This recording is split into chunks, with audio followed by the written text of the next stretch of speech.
Welcome to Lit with Ernest, the podcast where we dive into the world of literature and explore its significance in our lives.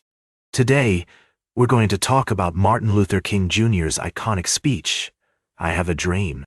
This speech is a masterpiece of American oratory that continues to inspire and motivate people around the world. To understand the context of this speech, let's take a step back into history. It's 1963, and the civil rights movement is gaining momentum in the United States. African Americans are fighting for equal rights, and King is one of the leaders of this movement. On August 28, 1963, King delivers his "I Have a Dream" speech on the steps of the Lincoln Memorial in Washington, D.C., during the March on Washington for Jobs and Freedom. This speech is a call to action, urging Americans to work towards a future where everyone is treated with dignity and respect. From a literary perspective, King's speech is a powerful example of rhetoric, which is the art of persuasive communication.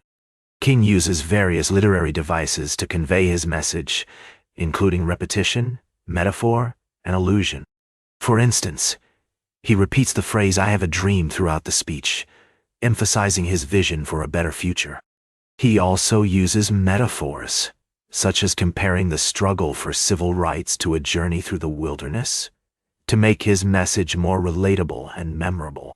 One of the key literary traditions that King's speech relates to is the African American oral tradition.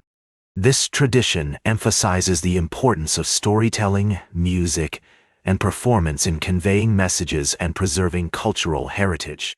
King's speech is a perfect example of this tradition, as he uses his voice, tone, and language to convey his message and inspire his audience. In terms of literary analysis, King's speech can be seen as an example of a Jeremiad, which is a type of sermon that laments the current state of affairs and calls for change. King's speech is a call to action, urging Americans to work towards a more just and equal society. He also uses the technique of anaphora, where he repeats a phrase or word at the beginning of successive clauses, to emphasize his points and create a sense of rhythm. The cultural impact of King's speech cannot be overstated. It has inspired countless people around the world to fight for justice and equality. The speech has been referenced and alluded to in numerous works of literature, music, and art, including songs by artists such as Bob Dylan and Kendrick Lamar. The speech has also been translated into many languages and has become a symbol of hope and freedom for people everywhere. In contemporary culture, King's speech continues to be relevant and influential. For example, the Black Lives Matter movement has used similar rhetorical devices to convey their message and mobilize support. The movement's use of social media and other digital platforms to spread their message is also reminiscent of King's use of radio and television to broadcast his speech to a wider audience. In conclusion, Martin Luther King Jr.'s "I Have a Dream" speech is a masterpiece of American oratory that continues to inspire and motivate people around the world.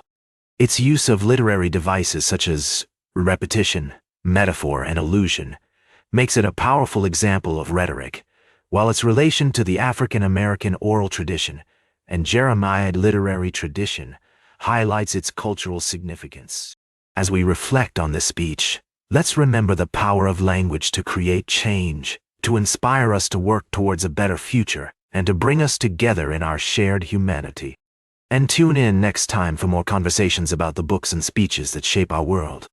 Like this episode, if it hit true, share it if you respect honest talk about books. Subscribe, because we'll do this again. This is Ernest, signing off.